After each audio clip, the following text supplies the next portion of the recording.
Hello, baseball fans. Hope everybody's doing awesome out there. I know I say this 1,000 times, but if you haven't hit subscribe, please do so. I'm a brand new YouTuber, only 2 months in, so you supporting me this early on is really crucial for my growth, and I'm really appreciative for everybody who joins me early on. So, the Blue Jays have made some huge signings. That's right, George Springer, Michael Brantley, all coming Toronto's way. I'm really happy. Maybe a bit of an overpay for Springer by adding that extra year. But hey, we had to do that with Ryu. So we'll just have to lump it when he's 37, making $25 million to be our DH. But hey, that's another vlog for another day. So with the George Springer and Michael Brantley signings, I think it's time to discuss a rumor that's been circling out there for the last month. One that actually has a lot more validity now that we've done these signings. And who am I talking about? Well, that's no other than Jose Ramirez, third baseman for the Cleveland Indians.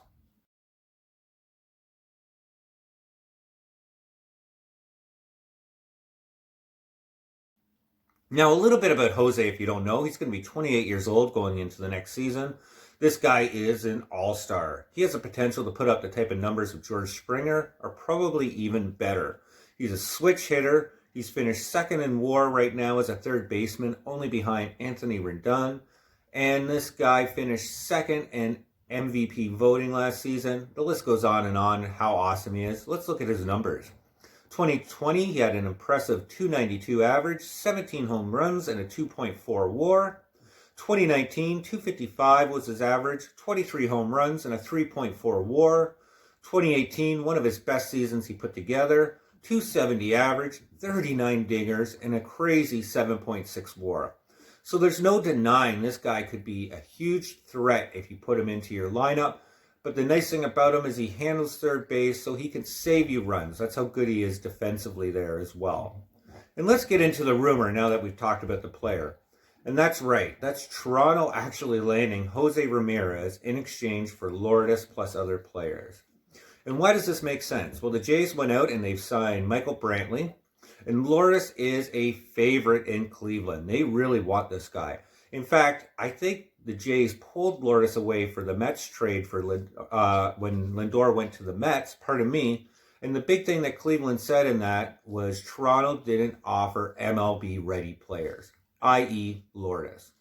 So what is it going to take to get a player like Jose Ramirez of that caliber into a Toronto lineup?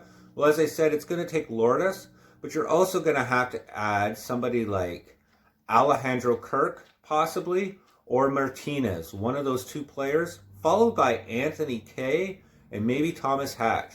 Yeah, that's 4 huge players, one MLB-ready player who has a ton of talent in Lourdes, somebody else who's a top 100, plus 2 or 3 additional pieces. And that gets us Jose Ramirez. And that's something to be really excited about. Because if we do add Jose Ramirez and Michael Brantley's contracts, that still gets us at a nice, respectable budget, just under $150 million. So still room to add a starter this season, and we'll get into that in our next vlog. As well as it keeps a lot of our prospects around. Nate Pearson, Austin Martin, Jordan Grosjean, Simeon Woods Richardson, and either Kirk or Martinez, plus Alek Manoah. So the Jays still have one of the best farm systems in all of baseball. And before I close out here, let's look at how deadly the Jays lineup could be if we had somebody like Jose Ramirez in there. Well, if we did sign Jose and we had him for 3 years, I think in this situation you actually see Bo Bichette lead off. That's right, Bo, followed by Springer, Ramirez, Teoscar, Vladdy, Biggio, Brantley, Randall, and Jano. Wow, that's one of the best lineups in the American League and maybe one of the top 6 or 7 lineups in all of baseball. This is a lineup that you put together if you want to go deep into the postseason and take a run at the World Series. That's right. And we would have this lineup for the next 3 years, so there'd be some consistency and a chance for it to stabilize over the next couple of seasons. So that's to get excited about too. We'll talk about pitching in my next vlog. I hope everybody stays safe. Put in the comments below what you think about Springer and Brantley coming to Toronto. What you think about Jose Ramirez. Is he going to get traded this season? Could he be in a Toronto's lineup? Where do you think he's going to go? What do you think will happen? More importantly, I hope everybody stays safe out there. Hit subscribe if you haven't already, and we'll talk soon. Take care.